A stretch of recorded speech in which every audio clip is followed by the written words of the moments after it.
The bruises are fresh, purple, yellow edges, 5 days old. Maybe 6. Vice Admiral James Reeves notices immediately. The waitress brings coffee. Her hands shake slightly. The cup rattles on the saucer. She sets it down. Tries to smile. Anything else, sir? Reeves looks at her name tag, Sarah. Then at her wrists. More bruises. Finger-shaped. Grip marks. He looks at her neck. Faint but visible. Strangulation attempt. His jaw tightens. Ma'am, are you all right? Sarah's smile falters. I'm fine, thank you. Reeves doesn't believe her, but he doesn't push. Not yet, just coffee. Thanks. She nods, walks away, keeps glancing at the door, nervous, waiting. Reeves is in town for a funeral. Old SEAL teammate, killed in a training accident. The service was yesterday. He's driving back to Virginia today. Stopped at this diner for breakfast. Small town, middle of nowhere, population maybe 2,000, the kind of place where everyone knows everyone, and secrets don't stay secret. Reeves watches Sarah. She's 25,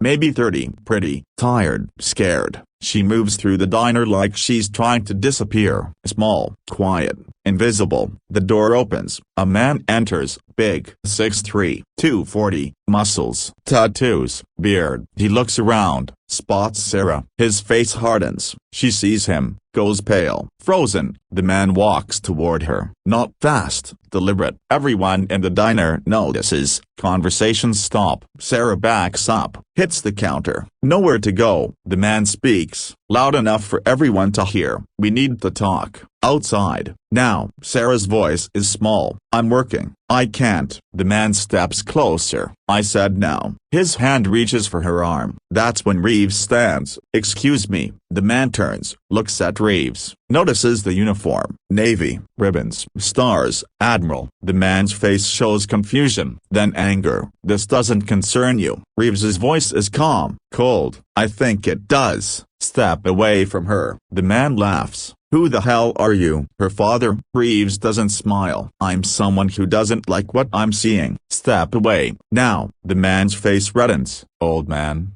You don't want this. Sit down. Mind your business. Reeves doesn't move. I'm making it my business. Sarah speaks, her voice shaking. Please, just go, both of you. I'm fine. Reeves looks at her. Ma'am, are you sure? She nods. Lying. Yes, please. The man grabs her arm hard. See? She's fine. Now sit down before you get hurt. Reeves sees Sarah wins, sees the pain, sees the fear. He makes his decision. Sir, remove your hand from her arm. The man's grip tightens. Make me. Reeves moves fast. Decades of training, muscle memory. He steps forward, grabs the man's wrist, applies pressure. Specific point, nerve cluster. The man's hand opens involuntarily, releases Sarah. Reeves twists. The man drops to one knee, gasping. What the? Reeves's voice is quiet, deadly. I'm going to say this once. Leave. Now. Don't come back. Don't contact her. Don't even think about her. Are we clear? The man tries to pull away. Can't. Reeves has him locked. Clear? The man nods. Yes, fine. Clear. Reeves releases him. The man stumbles back, catches himself. His face is fury. You just made a big mistake. Reeves doesn't blink. Number. You did. When you put your hands on her. Now leave. The man looks around. Everyone's watching. Phones out. Recording. He's trapped. Can't do anything without witnesses. He points at Sarah. This isn't over. Then at Reeves. You either. He turns, storms out. The door slams. Silence. Reeves turns to Sarah. Are you okay? She's shaking, tears in her eyes. I shouldn't have. You shouldn't have done that. He's going to. Reeves cuts her off gently. He's not going to do anything. Not anymore. Who is he? Sarah's voice breaks. My boyfriend. Ex-boyfriend. I tried to leave him last week. He didn't take it well. The bruises. Reeves nods. I noticed. Sarah sits. Can't stand anymore. Reeves sits across from her. Other customers give them space. Respectful. How long? Sarah's quiet. Then, 2 years. At first, he was great, sweet, caring. Then he changed, got controlling, jealous, started drinking, started hitting. I stayed because, she stops, can't explain. Reeves understands. You don't have to justify it. I've seen this before, more than I'd like. Sarah looks at him. You have, Reeves nods. Military families, high-stress environments. It happens, too often. But it's not your fault. Never was. Sarah's tears fall. I know that, in my head. But, Reeves's voice is firm. No buts. It's not your fault. And it stops now. The diner owner approaches. Frank, 60s, known Sarah since she was born. Admiral, thank you for what you did. That's Kyle Brennan. He's been terrorizing Sarah for months. We've called the cops, but his uncle is the sheriff. Nothing happens. Reeves's face hardens. His uncle is the sheriff? Frank nods. This town, it's complicated. The Brennans run things. Have for generations. They do what they want. No consequences. Reeves stands. Where's the police station? Frank hesitates. Admiral, I don't think. Reeves's voice is steel. Where? 10 minutes later, Reeves walks into the sheriff's office. Small. 2 deputies. 1 sheriff. Sheriff Tom Brennan, 50s, overweight. Behind his desk, he looks up, sees Reeves. The uniform. Frowns. Can I help you? Reeves closes the door. I'm Vice Admiral James Reeves, United States Navy. I'm here to report an assault, and to make sure it's taken seriously. The sheriff leans back. An assault? Where? The diner. 10 minutes ago, Kyle Brennan assaulted a woman named Sarah, grabbed her, threatened her, in front of multiple witnesses. I intervened. The sheriff's face changes. Kyle, that's my nephew. Reeves nods. I'm aware, which is why I'm here personally, to ensure this gets properly documented and prosecuted. The sheriff stands. Now hold on. Kyle's a good kid.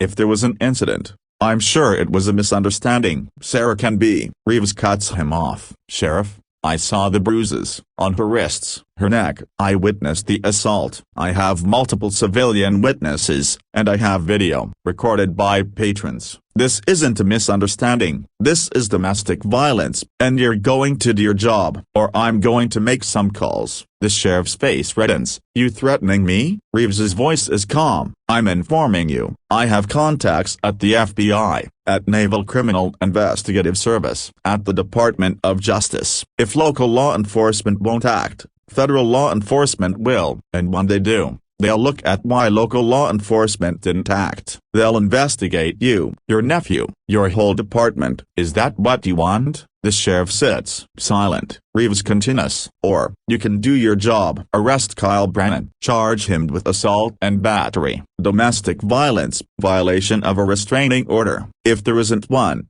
there will be by end of day. And you'll make sure he stays away from Sarah permanently. The sheriff is trapped. Can't ignore a vice admiral. Can't protect his nephew without exposing himself. He nods slowly. I'll bring Kyle in. Question him. Reeves's voice hardens. They'll arrest him, now, today, and you'll file formal charges. I'll be checking with federal authorities to make sure it happens. Understood? The sheriff nods. Yes, understood. Reeves turns to leave. Stops. One more thing. If anything happens to Sarah, anything at all, I'm holding you personally responsible. The sheriff swallows. Nothing will happen. I'll make sure of it. Good, because if it does, I'll make sure your career, your reputation, your freedom, all of it, gone. Are we clear? The sheriff nods. Crystal clear. Reeves returns to the diner. Sarah's still there, sitting in the booth. Frank brings her tea. Reeves sits. It's done. Kyle will be arrested today. The sheriff is filing charges, and I'm arranging for victim services, counseling, legal aid, housing if you need it. Sarah's eyes widen. I can't. I don't have money for. Reeves raises his hand. It's covered. I have resources. People I trust. They'll help you. No cost. No strings. Just help. Sarah breaks down, sobbing. Thank you. Thank you so much. I didn't know what to do. Reeves's voice is gentle. You don't have to figure it out alone. Not anymore. 3 months later, Kyle Brennan is in gaol, awaiting trial. Multiple charges. The FBI investigated, found other victims,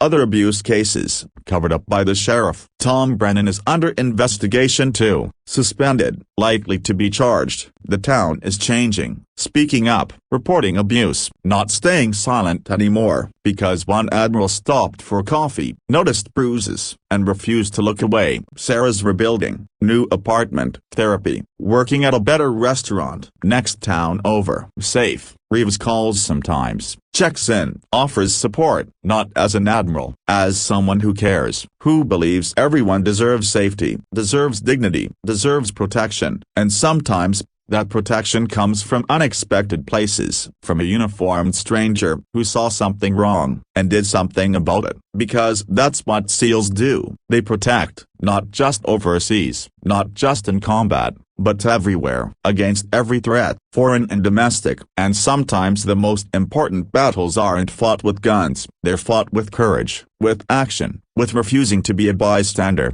Vice Admiral James Reeves proved that, in a small-town diner, with a cup of coffee, and the decision to stand up for someone who couldn't stand up for herself, yet, because heroes aren't just made in war zones, they're made everywhere. Whenever someone chooses to act, to intervene, to say enough, and mean it, that's what Reeves did, that's what Sarah needed, and that's what changed everything. One breakfast, one choice, one life saved, because someone noticed, and cared enough to do something about it.